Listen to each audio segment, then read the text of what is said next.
Hello guys, welcome back to my channel. Don't forget to like, comment, share, and subscribe. Wallets like MetaMask need to become more user-friendly. Once wallets feel like they are great for developers, they are becoming the bigger problems in terms of both privacy and security as crypto adoption increases.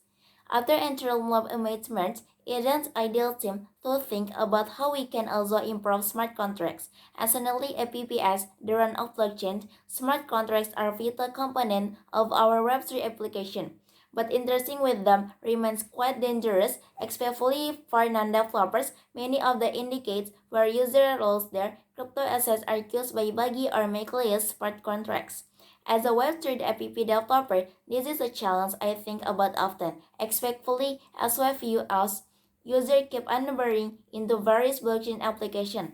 To fully trust a smart contract, a consumer needs to know exactly what is going to do when you make an authentication. Because unlike in the Web 2, where there's no customer support hotline to call and recover funds if something goes wrong, but seriously, it's nearly impossible to know if a smart contract is safe or trustworthy. One solution is to make walls themselves smarter. For instance, what is walls could tell us smart if the smart contract of is safe to interact with. It's probably impossible to know the with 100% certainty, but was good at the minimum accurate, and despite a lot of the signals that the developers already look for, this would make the process simpler and safer, especially for non-developers. Here people wrote the advantage and disadvantage of smart contracts, why they seem like the wild west now, and how we might improve the UX for using them. The promise and peril of smart contracts. The developers using a smart contract as the beginning of their app have enormous potential. It also increases the potential for the bugs and exploits. It's great the smart contracts can be created by a developer without asking anybody for permission, but that can also expose the user and considerable risks.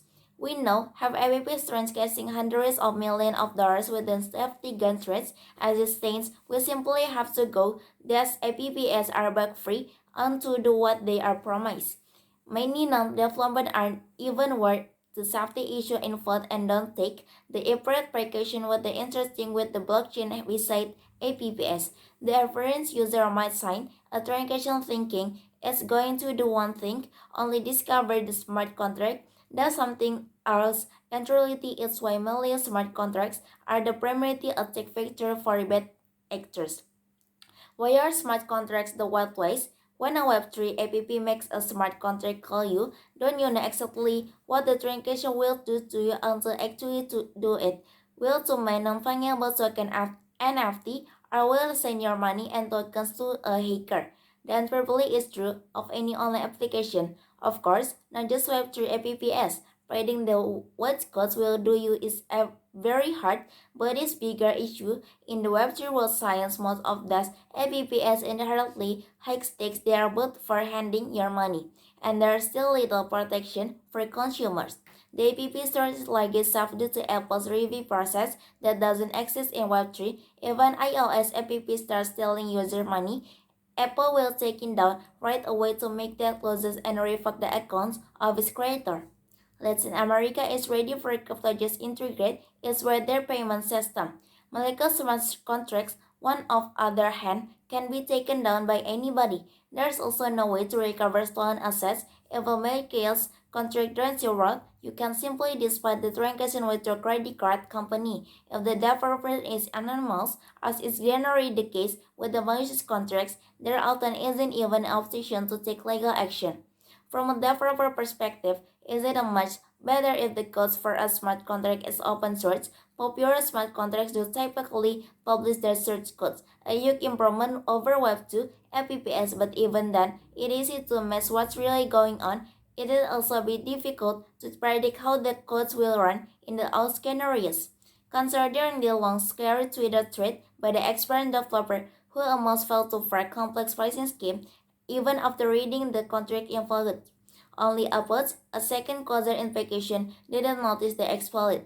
Compounding these problems, people are often forcibly to act quickly. The interesting with the smart contract consider are NFT drop payments by influencers.